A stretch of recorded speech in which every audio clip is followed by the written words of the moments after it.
Balik lagi di channel Ngobrol Olahraga teman-teman.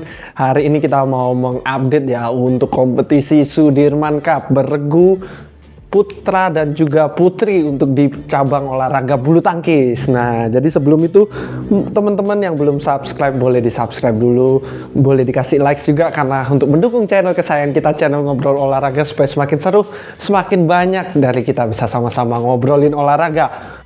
Baik dari bulu tangkis, kita juga bahas sepak bola, bahas juga angkat besi, bahas juga basket, dan semua olahraga kita bahas ya. Teman-teman mau bahas olahraga apa boleh dicantumkan di kolom komentar. Nah, jadi untuk Sudirman Cup sendiri Indonesia sudah baru saja merampungkan pertandingan keduanya ya. Di pertandingan pertama Indonesia menghadapi sang juru kunci yaitu Inggris. Nah, England atau Inggris ya berhasil memenangkan 5-0 seperti yang kita bahas kemarin ya. Sebagai juru kunci menghadapi juru kunci, Indonesia harus bisa menangnya 5-0, jangan sampai 4-1 apalagi 3-2. Walaupun menang itu bisa menjadi hasil yang kurang memuaskan, tetapi ternyata berhasil mendapatkan 5-0, sangat mantap.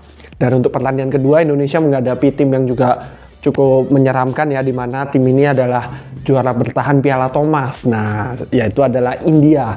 India sendiri seperti di preview kita bahas ada beberapa cedera yang dialami oleh pemain-pemain India, tetapi tetap merupakan tim yang kuat. Dan Indonesia berhasil meraih hasil yang cukup bagus ya, yaitu 4-1, berhasil mengalahkan India dengan skor 4-1. Dan kekalahan Indonesia didapatkan di ganda campuran, yaitu nomor yang sebenarnya merupakan kekuatan Indonesia ya sebenarnya untuk di 2025 ini, yang paling lumayan ganda campuran, tetapi harus mendapatkan kekalahan di pertandingan yang sangat seru ya, luar biasa seru. Kalau teman-teman yang nonton pasti tahu lah seberapa seru, sampai rubber set dan poin sangat tipis ya kekalahannya. Kalau yang nggak nonton boleh dicari highlightnya, boleh ditonton karena sangat seru sekali. Wakil dari Indonesia adalah Rehan dan Gloria Wijaya ya. Untuk 2025 ini itu adalah top Indonesia, memang pasangan top Indonesia adalah Rehan dan Gloria. Untuk sekarang mendapatkan kekalahan, tetapi pertandingan cukup seru, dan juga untuk 4 wakil lainnya mendapatkan kemenangan yang mostly kebanyakan cukup meyakinkan ya. Kebanyakan cukup meyakinkan, ada yang 2 set saja, ada yang sampai rubber set ketiga juga kemenangannya cukup meyakinkan. Nah, ini untuk melalui kemenangan Indonesia menghadapi India ini, maka ini men-set untuk panggung final dari grup kita ini, yaitu Indonesia menghadapi Denmark nantinya ya. Di mana Indonesia menghadapi Denmark besok akan main ya. Denmark sendiri menghadapi India juga menang dengan skor 4-1 juga, sehingga perebutan juara 1 akan ada di pertandingan Indonesia menghadapi Denmark ini. Siapa yang menang akan mendapatkan peringkat pertama, dan tentunya target Indonesia harus peringkat 1 ya, tidak boleh peringkat 2. Kenapa?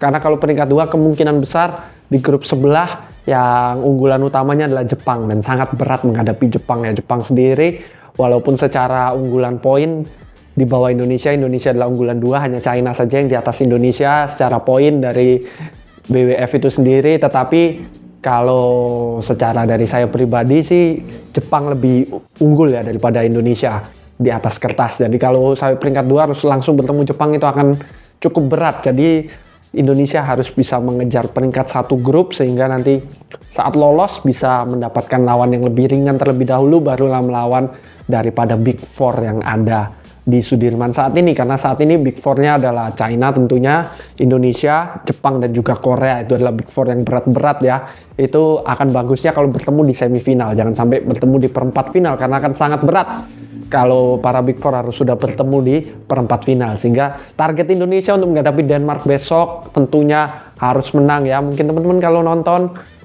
hari ini pertandingannya, mungkin ya pertandingan di tanggal 29 ya teman-teman ya, tergantung teman-teman nontonnya kapan, bisa jadi sedang bertanding. Jadi jangan sampai ketinggalan, yuk kita dukung Indonesia menghadapi Denmark. Untuk prediksi saya sendiri menghadapi Denmark kemungkinan bisa menang 4-1, tetapi 3-2 saja prediksi dari saya, 3-2. Kemungkinan 4-1 ada, cukup besar juga untuk 4-1, tapi kita targetkan 3-2 saja. Mungkin apabila 3-2 kemungkinan besar kemenangan didapatkan dari putra ya kalau oleh Denmark ya, dimana Rasmussen sangat kuat sekali, dan juga Antonsen juga musuh bebuyutan ya. Antonsen dengan Jonathan Christie jangan sampai dilewatkan, itu pertandingannya selalu luar biasa, selalu seru, selalu adu skill ya, adu mekanik, bisa sampai sejam lebih kemarin pertandingan, sampai sangat melelahkan, sangat seru sekali Jonathan Christie menghadapi Antonsen. Jadi jangan sampai dilewatkan, yuk kita dukung, berikan dukungan maksimal untuk Indonesia.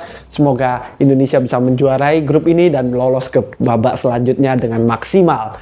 Berikan dukungan yang terbaik untuk kontingen Indonesia. Sekian update untuk hari ini, sama-sama kita dukung Indonesia.